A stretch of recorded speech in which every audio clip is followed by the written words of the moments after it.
Welcome to Story Keeper.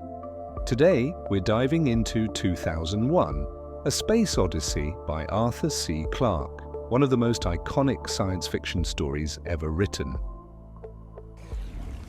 Chapter 2: The New Rock.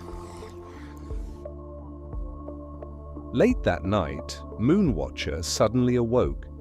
Tired out by the day's exertions and disasters, he had been sleeping more soundly than usual, yet he was instantly alert at the first faint scrabbling down in the valley.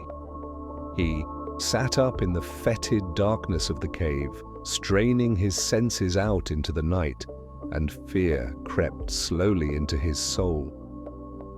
Never in his life, already twice as long as most members of his species could expect, had he heard a sound like this. Great cats approached in silence, and the only thing that betrayed them was a rare slide of earth or the occasional cracking of a twig. Yet this was a continuous crunching noise that grew steadily louder. It seemed that some enormous beast was moving through the night, making no attempt at concealment and ignoring all obstacles. Once Moonwatcher heard the unmistakable sound of a bush being uprooted. The elephants and Dinotheria did this often enough, but otherwise they moved as silently as the cats. And then there came a sound which Moonwatcher could not possibly have identified, for it had never been heard before in the history of the world. It was the clank of metal upon stone.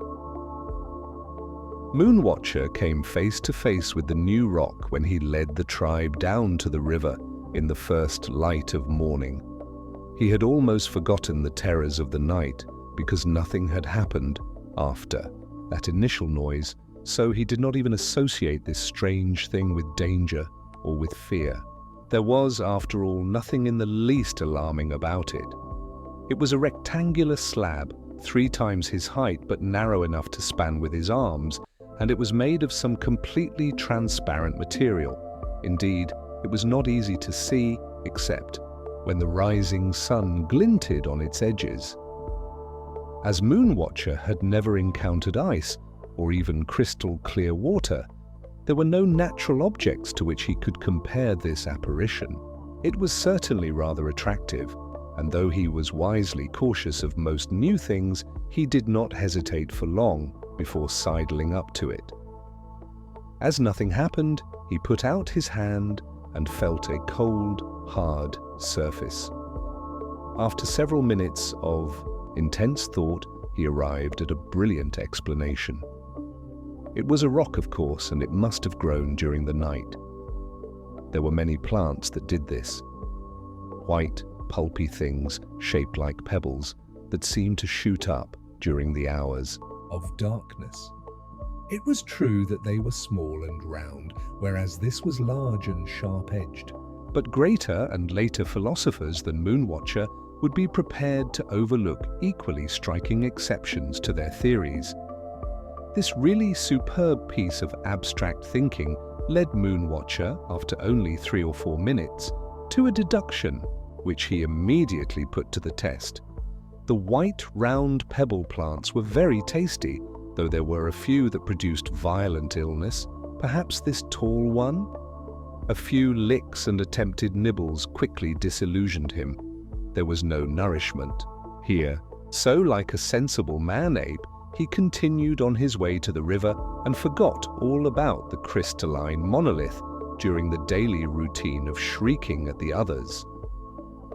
The foraging today was very bad, and the tribe had to travel several miles from the caves to find any food at all. During the merciless heat of noon, one of the frailer females collapsed far from any possible shelter. Her companions gathered round her, twittering and meeping sympathetically, but there was nothing that anyone could do.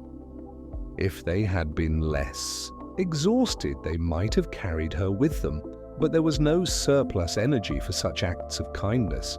She had to be left behind, to recover or not, with her own resources. They passed the spot on the homeward trek that evening. There was not a bone to be seen. In the last light of day, looking round anxiously for early hunters, they drank hastily at the stream and started the climb up to their caves. They were still 100 yards from the new rock when the sound began. It was barely audible, yet it stopped them dead, so that they stood paralyzed on the trail with their jaws hanging slackly. A simple, maddeningly repetitious vibration, it pulsed out from the crystal and hypnotized all who came within its spell. For the first time, and the last for 3 million years, the sound of drumming was heard in Africa. The throbbing grew louder, more insistent. Presently, the man-apes began to move forward, like sleepwalkers, toward the source of that compulsive sound. Sometimes they took little dancing steps, as their blood responded to rhythms that their descendants would not create for ages yet. Totally entranced, they gathered round the monolith, forgetting the hardships of the day, the perils of the approaching dusk, and the hunger in their bellies. The drumming became louder, the night darker, and as the shadows lengthened and the light drained from the sky, the crystal began to glow.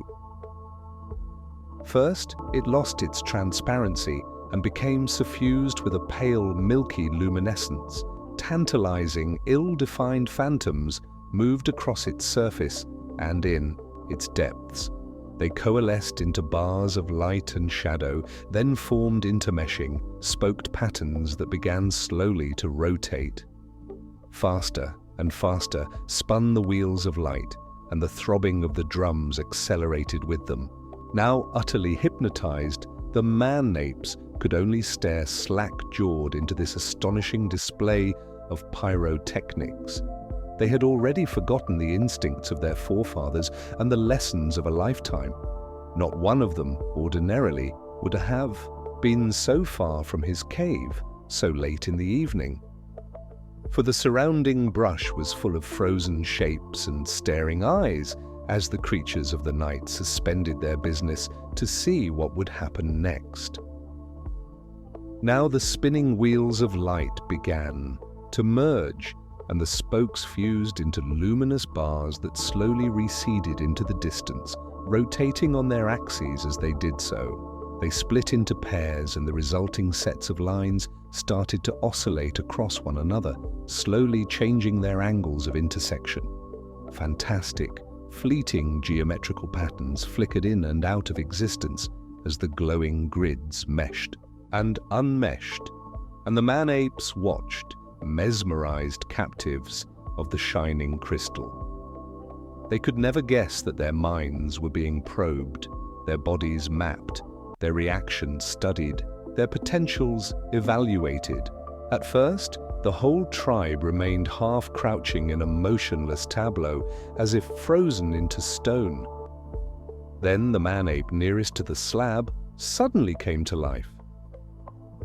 He did not move from his position, but his body lost its trance-like rigidity and became animated as if it were a puppet controlled by invisible strings. The head turned this way and that, the mouth silently opened and closed, the hands clenched and unclenched. Then he bent down, snapped off a long stalk of grass, and attempted to tie it into a knot with clumsy fingers. He seemed to be a thing, possessed, struggling against some spirit or demon who had taken over control of his body. He was panting for breath, and his eyes were full of terror as he tried to force his fingers to make movements more complex than any that they had ever attempted before. Despite all his efforts, he succeeded only in breaking the stalk into pieces. As the fragments fell to the ground, the controlling influence left him, and he froze once more into immobility.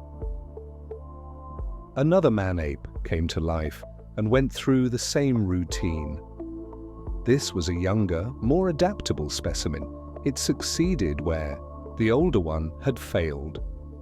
On the planet Earth, the first crude knot had been tied. Others did stranger and still more pointless things. Some held their hands out at arm's length and tried to touch their fingertips together, first with both eyes open, then with one closed. Some were made to stare at ruled patterns in the crystal, which became more and more finely divided until the lines had merged into a grey blur.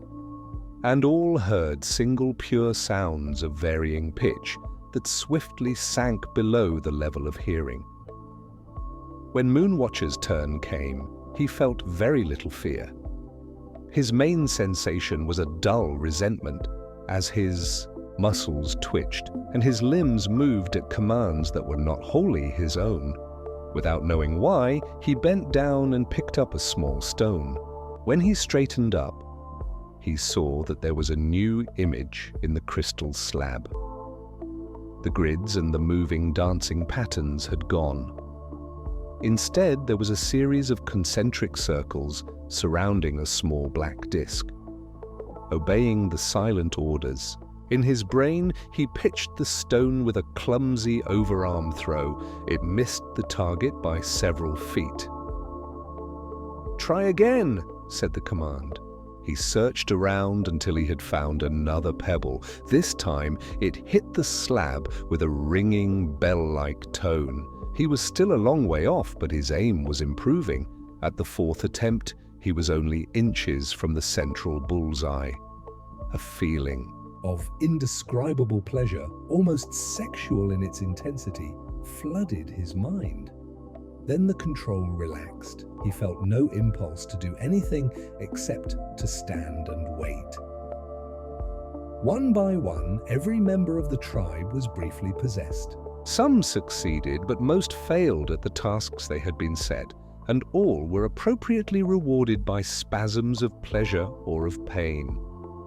Now there was only a uniform, featureless glow in the great slab, so that it stood like a block of light superimposed, oil the surrounding darkness.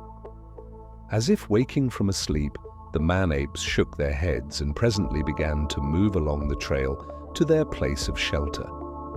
They did not look back or wonder at the strange light that was guiding them to their homes and to a future unknown as yet, even to the stars. Thanks for being part of this odyssey. There's more to discover, so hit subscribe and let's travel deeper into the stars.